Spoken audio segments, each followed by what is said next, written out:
Good morning students.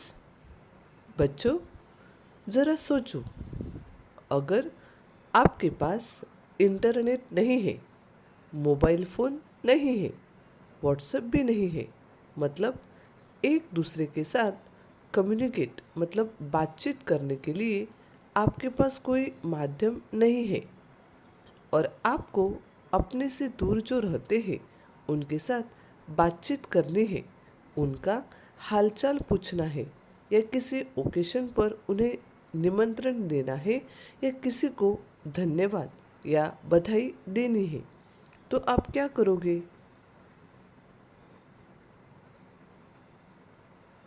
सही बताया आपने। आप क्या लिखोगे? पत्र, यानी कि आप उन्हें लेटर लिखोगे। तो आज हम पत्र लेखन देखेंगे।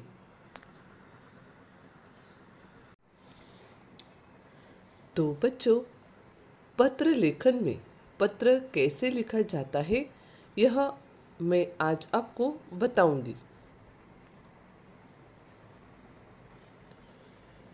इससे पहले देखते हैं कि पत्र होते क्या है। पत्र, जिन्हें हम चिट्ठी, खत या इंग्लिश में हम इसे लेटर भी कहते हैं। पत्र एक दूसरे को संदेश पहुंचाने का माध्यम होते हैं। इनके द्वारा घर परिवार के समाचार, अपने मन के भाव और विचार आदि प्रकट किए जाते हैं। पत्र अपने मित्रों को लिखा जाता है, संबंधियों को लिखा जाता है। इसके अलावा संपादकों, सरकारी अधिकारियों, अलग अलग उद्देश्यों से अलग अलग प्रकार के पत्र लिखे जाते हैं। पत्र लिखना एक कला है। एक अच्छा पत्र कैसे लिखा जाए, इससे पहले हमें सोचना है कि हम पत्र किसे लिख रहे हैं। तो बच्चों, देखते हैं कि पत्र के कितने प्रकार होते हैं। पत्र अगर आप अपने संबंधियों, रिश्तेदार या परिवार के लोगों को लिख रहे हैं, तो यह अनौपचारिक पत्र है। और इनके व्यतिरिक्त जो पत्र लिखे जाते हैं उसे हम औपचारिक पत्र कहेंगे। तो मुख्यतः पत्र के दो प्रकार होते हैं। पहला है औपचारिक पत्र, जिसे हम इंग्लिश में फॉर्मल लेटर कहते हैं। दूसरा है अनौपचारिक पत्र, जिसे हम इंग्लिश में इनफॉर्मल लेटर भी कहते हैं। तो बच्चों, आपकी नोटबुक में यह पत्रों के प्रकारों को लिखना है। पत्र के मुख्यतः दो प्रकार होते हैं। औपचारिक पत्र मतलब फॉर्मल लेटर, अनौपचारिक पत्र मतलब इनफॉर्मल लेटर।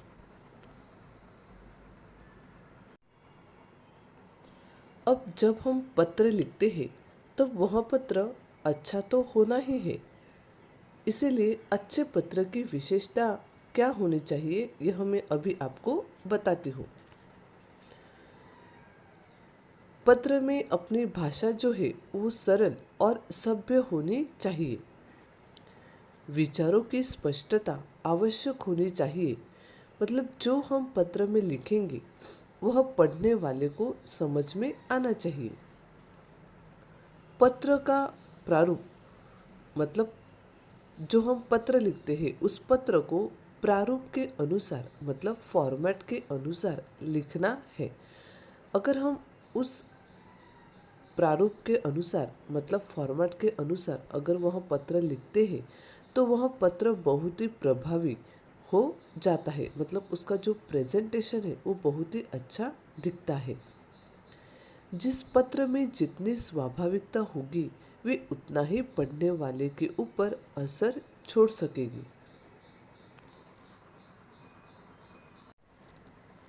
अब यह जो पत्र के प्रकार हमने देखे उनमें से हमें अनौपचारिक पत्र पहले देखना है। तो देखते हैं कि अनौपचारिक पत्र क्या होते हैं।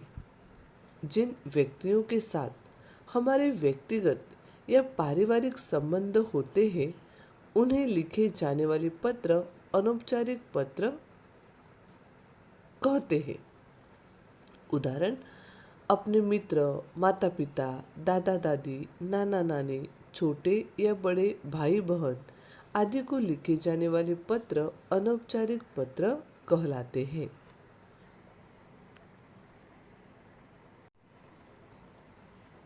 अनौपचारिक पत्र के कई प्रकार होते हैं। अब हम जो अनौपचारिक पत्र लिखेंगे वह किस टाइप के होते हैं यह मैं अभी आपको बताती हूँ। तो बच्चों, अनौपचारिक पत्र के यह प्रकार जो है यह भी आपको आपके नोटबुक में लिखना है।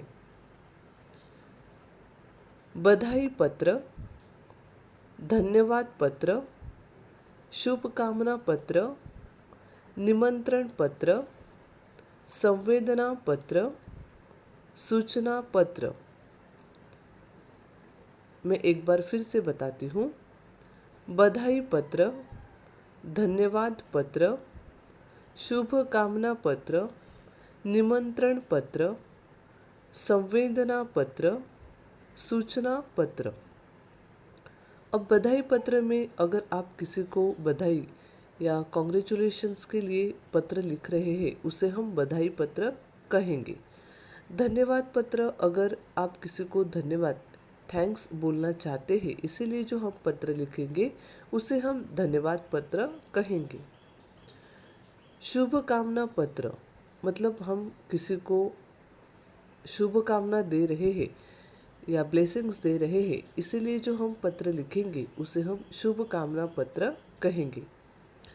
निमंत्रण पत्र, मतलब अगर हमें किसी को निमंत्रण देना है अपने घर पर किसी त्यौहार के लिए या किसी शादी के लिए, अगर हमें अपने मित्रों को या अपने परिवारों को या किसी संबंधियों को अगर हमें बुलाना है तो उसे हम जो पत्र लिखेंगे उसे हम निमंत्रण पत्र कहेंगे।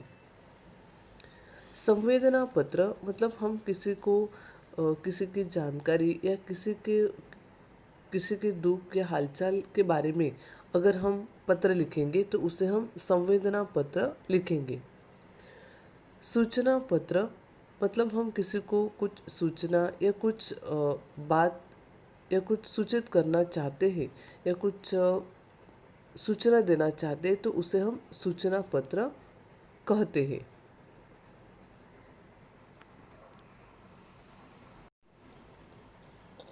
अब हम देखेंगे कि अनौपचारिक पत्र के अंग। तो यह जो हम अनौपचारिक पत्र लिखेंगे उस पत्र का फॉर्मेट जो है उस फॉर्मेट में कितने पॉइंट्स आने चाहिए यह मैं आपको बताती हूँ। तो यह पॉइंट्स भी आपको आपके नोटबुक में लिखने हैं। पत्र भेजने वाले का लघु पता, दिनांक, संबोधन, अभिवादन, विषय वस्तु, समापन, पत्र पाने वाले से संबंध, पत्र लिखने वाले का नाम। मैं एक बार फिर से बताती हूँ। पत्र भेजने वाले का लघु पता, दिनांक, संबोधन, अभिवादन, विषय वस्तु, समापन, पत्र पाने वाले से संबंध, पत्र लिखने वाले का नाम। अब यह जो पत्र भेजने वाले का लघु पता है इसमें हमें क्या लिखना है? जो पत्र भेजता है मतलब जो पत्र लिखता है उसका लघु पता, मतलब वह शॉर्ट में पता हमें लिखना है। दिनांक, दिनांक यानी कि तारीख या डेट, जिस दिन हम पत्र लिखेंगे उस दिन की डेट जो है वो हमें वहाँ पर लिखनी है।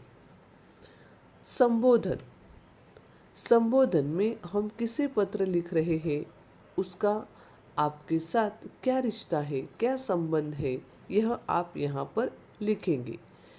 इसका चार्ट भी मैं आपको इसके बाद दिखाऊंगी। अभिवादन, अभिवादन भी आपके संबंध पर आधारित होता है। जिसे आप पत्र लिख रहे हैं उसका आपके साथ क्या संबंध है। अगर वह आपसे बड़े हैं तो सादर प्रणाम, नमस्ते इत्यादि लिखेंगे। अगर आपके समान मतलब आपके एज एक जैसा है तो सप्रेम नमस्कार इत्यादि। आपसे छोटों से पत्र लिख रहे हैं तो चिरंजीवी रहो शुभाशीष आशीर्वाद देते हुए पत्र लिखेंगे। इसका भी चार्ट मैं आपको दिखाऊंगी। अब मुख्य भाग है विषय विस्तार, मतलब विषय वस्तु। विषय का विस्तार हम 3 परिच्छेद में करेंगे। तो जो पहला परिच्छेद है उसमें हम अपने कुशल मंगल बताते हुए आप उसके कुशल मंगल के बारे में भी पूछेंगे। अब दूसरे पैराग्राफ में मुख्य भाग होना चाहिए। इसमें हम पत्र लिखने के कारण को लिखेंगे। तीसरे परिच्छेद में आप 2 लाइनों में लिख सकते हैं कि जैसे कि हम लिखते हैं कि आपके पत्र की प्रतीक्षा में आशा है कि आप अवश्य आएंगे, या जो भी विषय के अनुसार आप विषय को समाप्त करेंगे।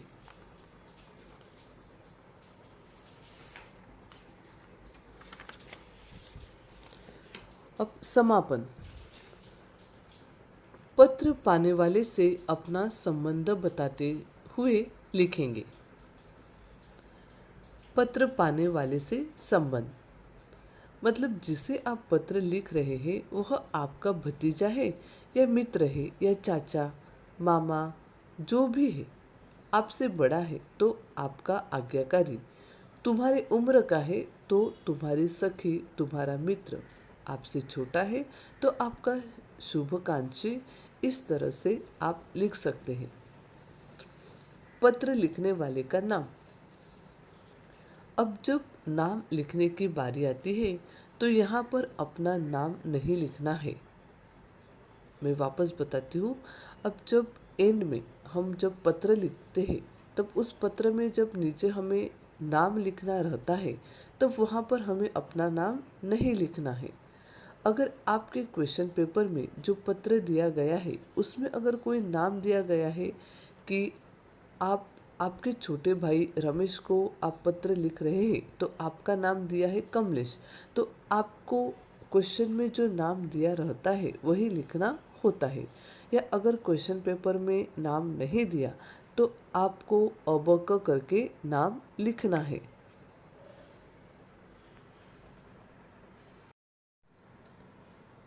तो बच्चों, अनौपचारिक पत्र के अंग मैं आपको एक्सप्लेन कर रही थी। मतलब जो अनौपचारिक पत्र में फॉर्मेट है पत्र लिखने का, वह जब मैं आपको बता रही थी तब मैंने आपको बताया कि मैं आपको चार्ट दिखाऊंगी। तो यह वो चार्ट है। तो अगर आप पत्र लिख रहे हैं तो अगर आप अपनों से बड़ों के लिए माता पिता नाना नानी दादा दादी चाचा चाची गुरु बड़े भाई बहन, अगर आप इनको पत्र लिख रहे हैं तो संबोधन में आपको लिखना है पूजनीय या आदरणीय या पूज्य या माननीय। अभिवादन में आपको लिखना है सादर चरण स्पर्श, सादर प्रणाम या चरण वंदना, क्योंकि यह जो लोग हैं यह लोग आपसे बड़े हैं। समापन में आपको लिखना है, एंड करना है आपको, आपका या आपकी या आपका आज्ञाकारी या आपकी आज्ञाकारी। इस तरह से आपको इस पत्र का समापन करना है। अगर आप पत्र लिख रहे हैं तो उनके साथ आपका संबंध जो है मतलब वह अपनों से छोटे या अपनों से छोटों के लिए छोटा भाई बहन या अन्य, अगर आप इनको पत्र लिख रहे हैं तो संबोधन में आपको लिखना है प्रिय, परम प्रिय, चिरंजीव, क्योंकि यह लोग आपसे छोटे हैं। तो अभिवादन में आपको लिखना है सस्नेह या शुभाशीष या आशीर्वाद। समापन में आपको लिखना है तुम्हारा शुभ चिंतक या तुम्हारी हितैषी।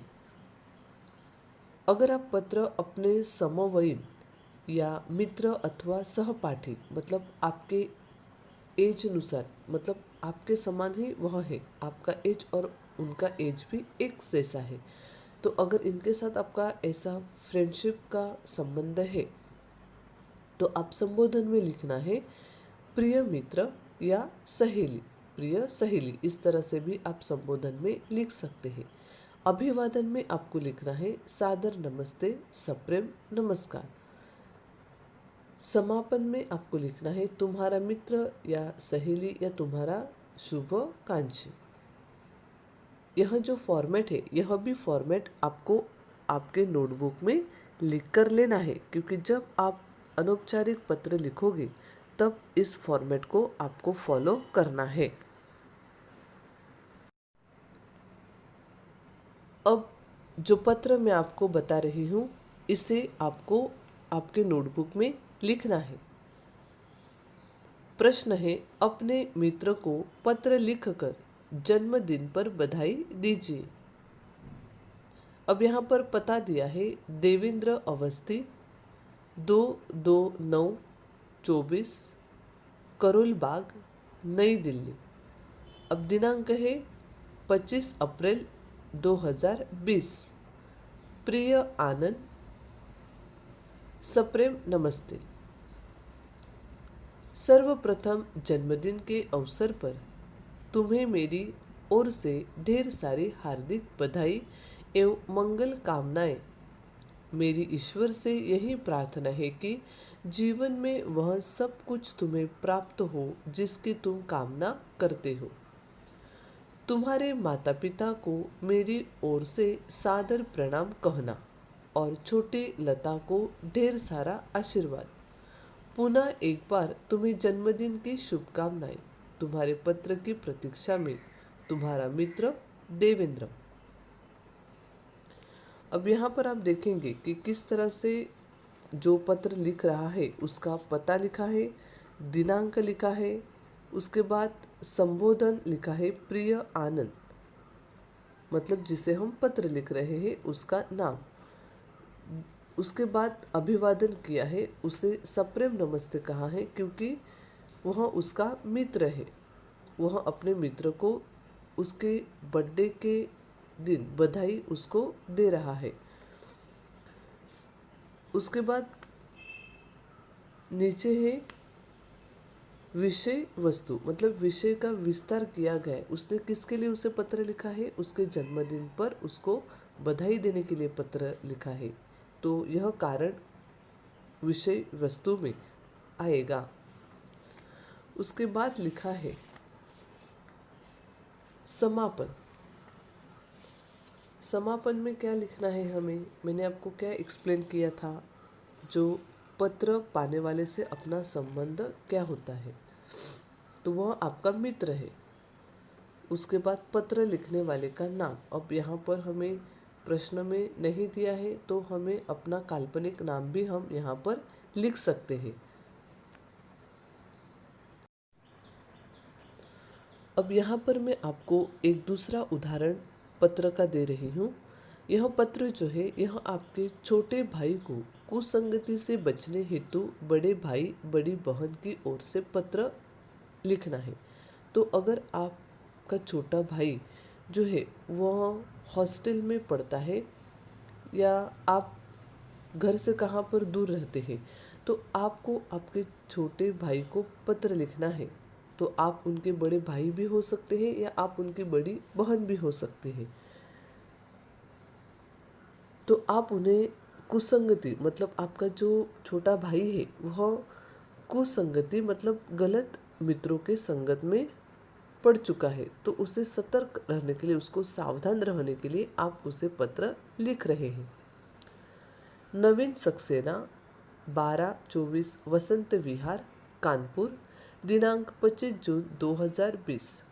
प्रिय भाई मोहन, शुभाशीष, आज है तुम्हारे छात्रावास एवं स्कूल के अध्यापक का फोन आया। उससे यह पता चला कि आजकल तुम्हारी मित्रता ऐसे लड़कों से हुई है जिनका उद्देश्य पढ़ना ही नहीं है, और इस वजह से तुम्हारी पढ़ाई पर भी असर दिखाई दे रहा है, क्योंकि दिन ब दिन तुम्हारे अंक भी कम आने लगे हैं।